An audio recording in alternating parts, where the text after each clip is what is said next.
கர்த்தருடைய பரிசுத்த நாமத்திற்கு மகிமை உண்டாவதாக. எல்லா ஜெபநேர குடும்பத்தாருக்கும் அன்பின் வாழ்த்துகள். இந்த வாரத்தினுடைய வீக்கெண்ட்ஸில் வந்திருக்கிறீங்க தேவ ஜனங்களே. இந்த வாரம் முடிய போகிறது. நீங்கள் வருகிற நாட்களில் திருச்சபைகளுக்கு போவீங்க, ஊழியங்கள் செய்வீங்க. எதை செய்தாலும் கர்த்தருடைய ஆவியானவர் கூட இருப்பார். திங்கள் முதல் வெள்ளி வரைக்கும் நம்ம ஒருமித்து பயணம் செய்ய கர்த்தர் உதவி செய்தார். இன்றைக்கும் கர்த்தர் நம்மளோடு பேசுகிற ஒரு அற்புதமான வார்த்தை, வேதத்திலேயே ரொம்ப பிரியமான ஒரு வார்த்தை. அதாவது ஜனங்கள் கர்த்தரிடத்தில் கேட்கும் பொழுது கர்த்தர் ரிப்ளை கொடுக்கிறது. எதெல்லாம் மக்கள் ஜெபிக்கிறாங்களோ அதெல்லாம் அப்படியே ஆன்சர் கிடைச்சா எப்படி இருக்கும்?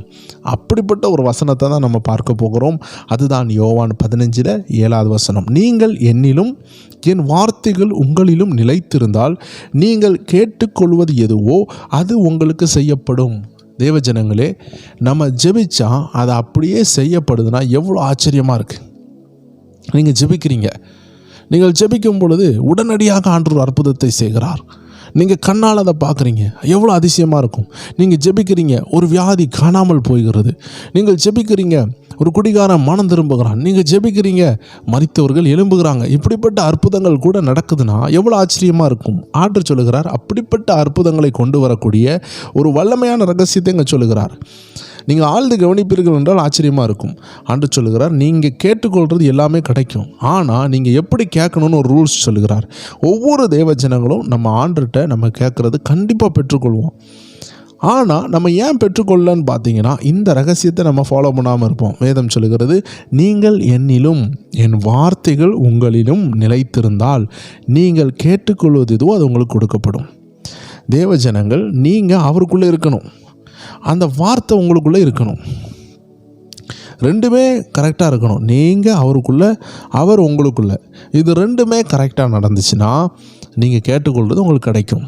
இப்போ நீங்கள் அவருக்குள்ளே போகிறது, அவருடைய வசனத்தை வாசிக்க வாசிக்க வாசிக்க அவருக்குள்ளே நீங்கள் போகிறீங்க, அவர் உங்களுக்குள்ளே வராரு.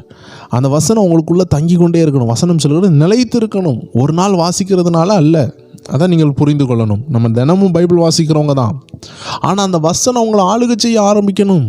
தேவஜனமே, ஒரு வசனம் ஒருத்தனை ஆளுகை செய்ய ஆரம்பிச்சிட்டுனா அவனுக்குள்ளேருந்து வசனம் தான் வரும். எந்த சூழ்நிலை வந்தாலும் கெட்ட வார்த்தை வராது, வசனம் வரும். பிசாசானவன் இயேசு கிறிஸ்துவை சோதிக்கிறான். அவர் உள்ளத்தில் இருந்து எல்லாமே வசனம் தான் வந்துச்சு.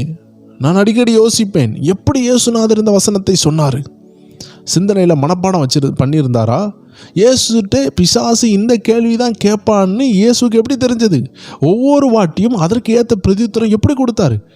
தேவஜனங்களே, அந்த நாட்களில் நான் மறுபடி பிறக்காதவனாக இருந்ததுனால எனக்கு அது புரியவில்லை. ஆனால் ஆண்டவர் என்னை மறுபடி பிறக்க வைத்த பொழுது தான் புரிந்தது. நமக்கு வசனங்களை வாசிக்கும் பொழுது அது நம்ம உள்ளான மனுஷனுக்குள்ளே தங்கி இருக்குது. தங்கி இருக்கும் பொழுது, போராட்டம் வரும் பொழுது அது கவனில் வைக்கப்பட்ட ஒரு ஆயுதம் போல் பறந்து வருகிறது. ஒரு துப்பாக்கியில் இருக்கிற ஒரு குண்டை போல் அது பறந்து வருகிறது. ஒரு அம்பில் இருக்கிற ஈட்டியை போல் பறந்து வருகிறது. ஆனால் தேவ ஜனங்களே, உங்கள் அம்பார துணியை ஈட்டினால் நிரப்பி வச்சுருந்தா தான் எதிரியை நீங்கள் வேட்டையாடும் பொழுது, இல்லை ஏதாவது ஒரு எதிர்ப்புகளை வேட்டையாடும் பொழுது அந்த அம்புகளை நீங்கள் அனுப்ப முடியும். ஆனால் ஈட்டிகளே இல்லைன்னா எப்படி நீங்கள் அனுப்ப முடியும்? அம்பு மட்டும்தான் இருக்கும். அதனால் தேவ ஜனங்களே, உங்கள் இருதயத்தை வசனத்தினால் நிரப்ப ஆண்டவருடைய வார்த்தை சொல்லுகிறது. 16வது வசனம் சொல்லுகிறது, நீங்கள் என்னை தெரிந்து கொள்ளவில்லை, நான் உங்களை தெரிந்து கொண்டேன். நீங்கள் என் நாமத்தினாலே பிதாவை கேட்டுக்கொள்வது எதுவோ அதை அவர் உங்களுக்கு கொடுக்கத்தக்கதாக நீங்கள் போய் கனி கொடுக்கும்படிக்கும் உங்கள் கனி நிலைத்திருக்கும்படிக்கும் நான் உங்களை ஏற்படுத்தினேன். இது தேவன் உங்கள் மேலே வச்ச பரம திட்டம். எனக்கு என்ன ஊழியம், நான் என்ன செய்யணும் அப்படிலாம் நிறைய பேர் கேட்டுக்கொண்டிருப்பாங்க. என் வாழ்க்கையில் தேவனுடைய சித்தம் என்ன அப்படின்னு கேட்பாங்க. தேவஜனங்களே, முதல் நீங்கள் தேவ சித்தத்தை அறிந்து கொள்ளணும்னா தேவன் கொடுத்த வேதத்தை தான் நீங்கள் அறிந்து கொள்ளணும். If you want to know more about God, you want to know very well about the word of God. நீங்கள் கர்த்தருடைய வேதத்தை மட்டும் புரிந்தால்தான் நீங்கள் கர்த்தரை பற்றி புரிய முடியும். ஏன்னா கர்த்தரை வெளிப்படுத்துகிறதே அவருடைய வேதம்தான். அதனால் தேவஜனங்களே, நீங்கள் கண்டிப்பாக இந்த வேதத்தை நீங்கள் உங்கள் இருதயத்துக்கு கொண்டு போகணும். அப்படி நீங்கள் கொண்டு போகிறது மட்டும் இல்லை, கர்த்தர் உங்களை கனி கொடுக்கறதுக்காகவே அழைத்திருக்கிறார். அவர் தான் உங்களை அழைத்திருக்கிறார். நீங்கள் எதை கேட்குறீங்களோ அதை நீங்கள் பெற்றுக்கொள்ளணும்னா முதல்ல நீங்கள் கனி கொடுக்குற ஒரு தேவ பிள்ளையாக மாறணும்னா வசனம் உங்கள் இருதயத்துக்குள்ளே போகணும். வசனம் சிந்தனைக்குள்ளே போகிறது மட்டும் இல்லை, உங்கள் இருதயத்துக்குள்ளே போகணும். அதனால தான் தேவஜனங்களே, நம்ம ஒவ்வொரு வெள்ளிக்கிழமையும் வசனத்தை இருதயத்துக்கு கொண்டு போகிற நிகழ்ச்சி வச்சுருக்கிறோம். இன்றைக்கி இந்த வெள்ளிக்கிழமை அளவில் நம்ம இந்த வசனத்தை இருதயத்துக்கு கொண்டு போகிற நிகழ்ச்சியில் தேவ சின்னங்கள் கலந்து கொள்ளுங்க. அப்போ இருதயத்துக்குள்ளே வசனத்தை எப்படி கொண்டு போகணும், எப்படி விசுவாசமாக கன்ஃபஸ் பண்ணணும், எப்படி அதை கிரியேட் பண்ணணும், வார்த்தைகளை கொண்டு எப்படி உலர்ந்த விஷயங்களை எப்படி உயிரடைய பண்ணணும், எல்லா விஷயங்களையும் பரிசுத்த ஆவியானவர் சொல்லித் தருகிறார். அதனால் தேவ ஜனங்கள் நீங்கள் வசனத்தை உங்கள் இருதயத்துக்கு கொண்டு போய் அதை கன்ஃபஸ் பண்ணி அந்த காரியங்களை நீங்கள் கிரியேட் பண்ண கர்த்தர் அழைத்திருக்கிறார். அப்போ நீங்கள் கேட்டுக்கொள்வது கிடைக்கணும்னா முதல்ல வசனம் உங்கள் இருதயத்துக்கு போகணும். ஒருத்தனுக்குள்ளே வசனம் இருக்கும் பொழுது அந்த வசனம் தேவையில்லாதது ஜெபிக்க விடாது, சொந்த எண்ணங்களுக்கு ஜெபிக்க விடாது, பரிசுத்த ஆவியின் கண்ட்ரோலில் இருக்கும்.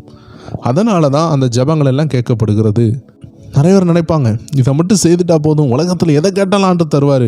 தேவ ஜனங்களை அங்கே தான் ட்விஸ்ட் இருக்குது. வசனம் உங்களுக்குள்ளே போயிட்டுனா நீங்கள் போயிட்டு ஆண்டவரே எனக்கு இமயமலை தாரும், எனக்கு 3 ஹெலிகாப்டர் தாரும், எனக்கு நிலாவில் பாதியை தாரும், இப்படிலாம் கேட்கவே மாட்டீங்க. அப்படி கேட்கவே மனசு விடாது. ஏன்னா இது எல்லாம் உலக ஆசீர்வாதம். அதிலும் மேலான ஆசீர்வாதத்தை கர்த்தர் உங்கள் இருதயத்தில் பேச ஆரம்பிச்சிருவார். வசனத்தினுடைய மகிமையை காண ஆரம்பிச்சிருவீங்க, தேவனுடைய கிரியைகளை உணர ஆரம்பிச்சிருவீங்க. உங்களுக்கு இந்த உலக விஷயம் வெறுமையாக தோணும். நீங்கள் உலகம் வேண்டாம் வேண்டான்னு சொல்லும் பொழுது உலக ஆசீர்வாதங்கள் தேடி தேடி வரும். வீடு எனக்கு வேண்டான்னு சொல்லும் பொழுது கர்த்தர் சொந்த வீடுகளை தருவார். எதெல்லாம் நீங்கள் வேண்டான்னு ஓடுறீங்களோ, எதெல்லாம் வேண்டாம் வேண்டான்னு தூக்கி எறிகிறீங்களோ அது திரும்ப திரும்ப கர்த்தர் உங்களுக்கே தருவார். ஏன்னா ஆண்டுக்கு தேவை பண ஆசை இல்லாத, பொருள் ஆசை இல்லாத ஒருத்தர் வேணும். ஒரு ரப்பர் பால் எடுத்து செவுத்தில் எறிங்க, அது திரும்பி உங்கள்கிட்ட தான் வரும். இதே போல் நீங்கள் எதெல்லாம் வேண்டான்னு தூக்கி வீசுகிறீங்களோ அதெல்லாம் உங்களை தேடி வரும். ஆனால் எதை வேணும் வேணும் தேடி போடுறீங்களோ அது ஓடிக்கொண்டே இருக்கும். அதனால தான் ஆண்டு சொல்லுகிறாரு, தயவு செய்து தேவ ஜனங்கள் உஷாராக இருக்க வேண்டிய விஷயம், நீங்கள் வசனத்தை இருதயத்தை நிரப்புங்க. வசனம் இருதயத்தில் நிரப்பப்பட்டுச்சுன்னா கண்டதையும் அது கேட்காது. கர்த்தருக்கு தேவையானதையும் உங்கள் வாழ்க்கைக்கு தேவையானதையும் பரிசுத்த ஆவியானவர் அந்த வசனத்தின் மூலமாக ஜெபிக்க வைப்பார். அதனால தான் ஆண்டு சொல்லுகிறார், எதை கேட்கணும்னு உள்ள ஞானம் வசனம் இருதயத்துக்கு போனால் தான் வரும். அப்போ நல்ல வசனத்தை கேட்கணும். இருதயத்தில் வசனத்துக்கு இடம் கொடுத்து உலகத்தை நம்ம வெளியே தள்ளணும். அப்படி செய்யும் பொழுது வசனம் உள்ளே போகும், தேவ சித்தம் உள்ளே வரும், நம்ம மிகுந்த கனி கொடுப்போம், நம்ம கேட்டுக்கொள்வது கொடுக்கப்படும், தேவ சித்தம் நிறைவேறும். தேவன் நம்ம இதற்காகவே அழைத்திருக்கிறார். இதை தான் தேவன் நம்மளோடு பேசுகிறார். தேவ ஜனங்கள், இந்த மாதம் உங்களுக்கு கனி கொடுக்குற மாதமாக இருக்கும். எந்த மாற்றமும் இல்லை. நீங்கள் கனி கொடுப்பீங்க, கர்த்தர் உங்களை சுத்திகரிப்பார். நீங்கள் ஜெபிக்கிறது உங்களுக்கு கொடுக்கப்படும். அதில் எந்த மாற்று கருத்தும் இல்லை. எல்லாரும் இணைந்து ஜெபிப்போமா? அன்பான ஆண்டவரே, இந்த அருமையான நாளில் நீர் எங்களோடு பேசி எங்களை இடைப்பட்டு, ஆண்டவரே நீர் நாங்கள் கேட்டுக்கொள்வது எதுவோ அதை கொடுக்கத்தக்கதான ரகசியத்தை எங்கள் இருதயத்தில் ஒரு விஷயம் கூட உணர்த்தினதுக்காக நன்றி. எங்களை என்லைட் பண்ணதுக்காக நன்றி. யாரெல்லாம் தாகத்தோடு ஜெபித்து கொண்டிருக்கிறாங்களோ ஒவ்வொருவரையும் ஆசீர்வதிங்க. அவர் ஜெபங்களுக்கு பதில் கொடுங்க, ஆசீர்வதித்து பெருக பண்ணுங்க. இயேசுவின் நாமத்தில் ஜெபிக்கிறோம் நல்ல பிதாவே. ஆமீன், ஆமீன், ஆமீன். God bless you. இன்றைக்கும் வசனத்தை இருதயத்துக்கு கொண்டு போகிற நிகழ்ச்சியில் தேவ ஜனங்கள் பங்கு பெறுங்க. 9 மணி அளவில் நம்ம இணைந்து ஜெபிப்போம். வியாதியோடு கட்டுகளோடு இருக்கிறவங்க எல்லாரும் இணைந்து நம்ம ஒரு மனதோடு ஜெபிக்க போகிறோம். இந்த அருமையான சங்கிலி ஜெபம் நம்ம இருதயத்துக்குள்ளாடி இந்த வசனத்தை கொண்டு போய் விசுவாச அறிக்கை பண்ணி ஜெபிக்க போகிறோம். இணைந்து கொள்ளுங்கள். 9 மணி அளவில் சந்திக்கலாம். God bless you. ஆமீன்.